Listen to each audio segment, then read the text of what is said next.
भीड़ सिंह जी, कार्यकर्ता बहुत गुस्से में हैं। जानता हूं कार्यकर्ता गुस्से में है, तो इसीलिए मीटिंग बुलाई है। सब लोग जमीन चाहते हैं, कहां से लाऊंगा सबके लिए? इनके बाप की जागीर है क्या?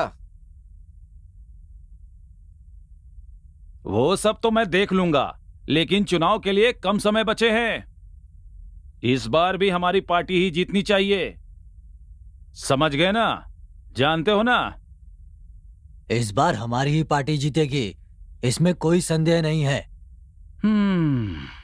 लगता है इस चुनाव में बहुत खर्च होगा, इसीलिए कॉन्ट्रैक्टर कालिदास के फंड को निगल गए क्या?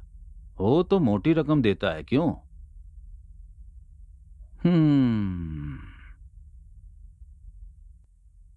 इसे अपने काम के सिवाय सबके काम के बारे में पता है। हम जो भी करते हैं वो सब हम जानते हैं, इस बारे में बात करने की क्या जरूरत है? चुनाव का समय है तो उसी के बारे में तो बात करेंगे। अब पार्टी के फंड के लिए किसी से तो हमें बात तो करनी ही पड़ेगी ना। कोई भी स्कैम सेटलमेंट करने से पहले अच्छी तरह सोच लेना। हमें इस बार चुनाव के लिए चंदा को डबल करना चाहिए। इस बार मेरे क्षेत्र के हर गली में सब लोग उनके खिलाफ ही है, ये जान लो सब।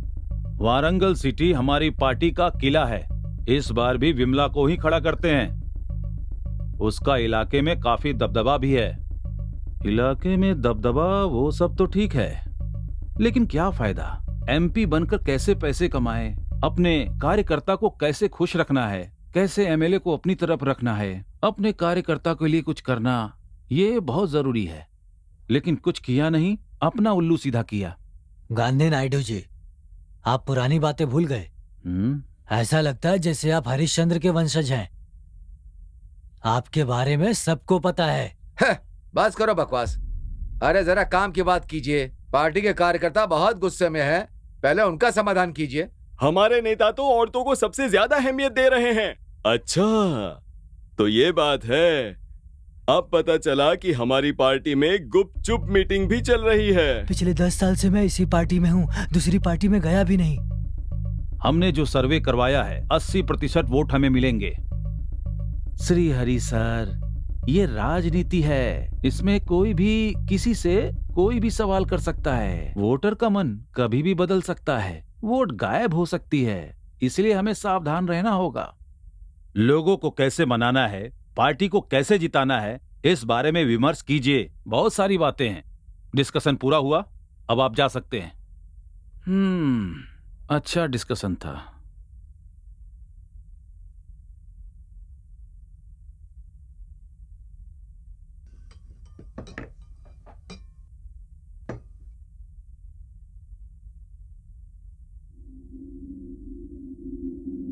सुना है वो वारंगल बद्री हैदराबाद में कोई बड़ा सेटलमेंट करने वाला है। अपनी पार्टी के लोग भी हैं क्या? हैदराबाद में यादव के बेटे ने भी बहुत लफड़ा कर रखा है, इसमें हमारी पार्टी के लोग भी शामिल हो सकते हैं।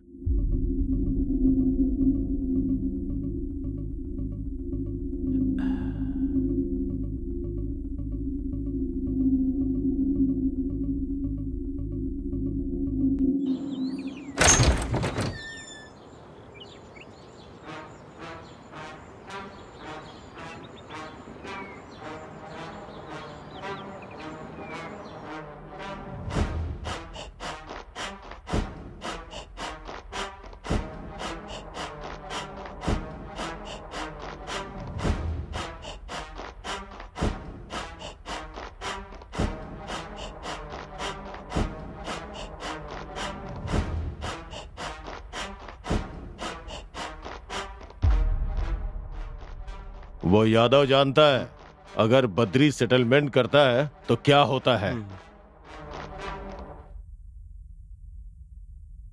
इस बार जो सेटलमेंट होगा वो आवेश में नहीं करना है, सोच समझ के करना होगा। गलती करने वाले को वही गलती जरूर दोहरानी पड़ती है।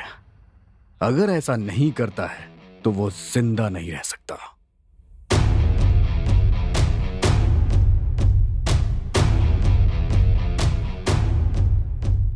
इसीलिए बोल रहा हूं, ऐसी गलती मत करो।